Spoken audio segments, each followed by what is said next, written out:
Chapter 44, The Half-Chick, retold by Andrew Lang. Recorded by Patrick McNeil, Bakersfield, California.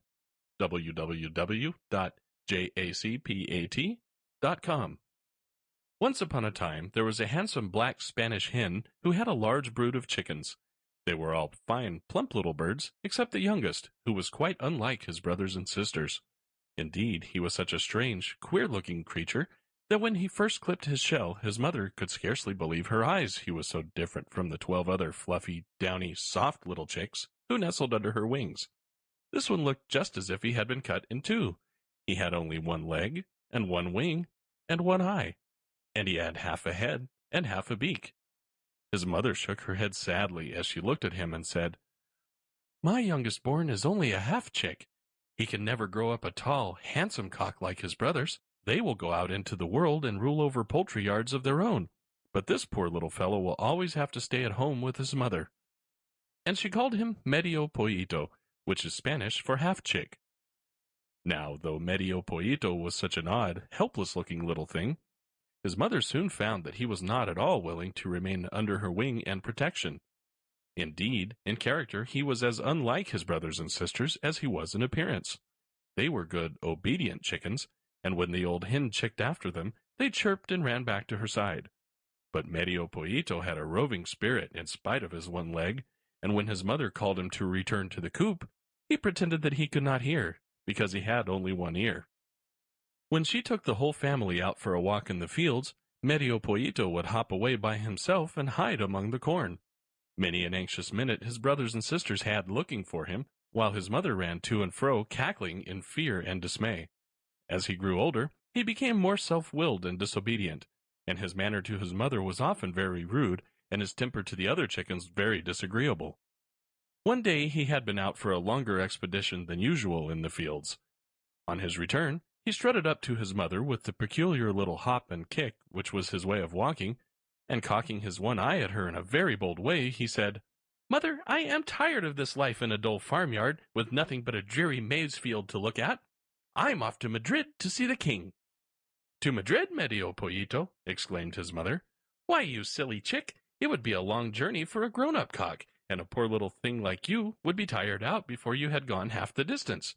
No, no, stay at home with your mother, and some day, when you are bigger, we will go on a little journey together." But Medio Poyito had made up his mind, and he would not listen to his mother's advice, nor to the prayers and entreaties of his brothers and sisters.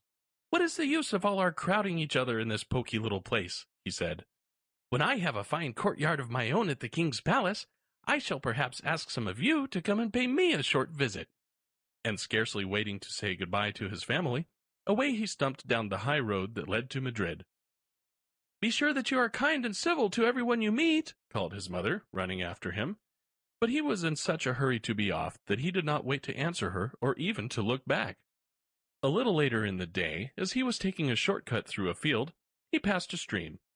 Now the stream was all choked up and overgrown with weeds and water plants, so that its waters could not flow freely. "Oh, Medio Poyito," it cried, as the half-chick hopped along its banks. "Do come and help me by clearing away these weeds." "Help you indeed!" exclaimed Medio Poyito, tossing his head and shaking the few feathers in his tail. "Do you think I have nothing better to do but to waste my time on such trifles? Help yourself, and don't trouble busy travelers. I am off to Madrid to see the king." And hoppity-kick, away stumped Medio Poyito. A little later, he came to a fire that had been left by some gypsies in a wood. It was burning very low, and would soon be out. "Oh, Medio Poyito," cried the fire, in a weak, wavering voice, as the half-chick approached. "In a few minutes I shall go quite out unless you put some sticks and dry leaves upon me. Do help me, or I shall die." "Help you indeed," answered Medio Poyito. "I have other things to do. Gather sticks for yourself, and don't trouble me. I am off to Madrid to see the king." And hoppity-kick, away stumped Medio Poyito. The next morning, as he was getting near Madrid, he passed a large chestnut tree, in whose branches the wind was caught and entangled. "Oh, Medio Poyito," called the wind, "do hop up here and help me to get free of these branches. I cannot come away, and it is so uncomfortable." "It is your own fault for going there," answered Medio Poyito. I can't waste all my morning stopping here to help you. Just shake yourself off and don't hinder me, for I am off to Madrid to see the king.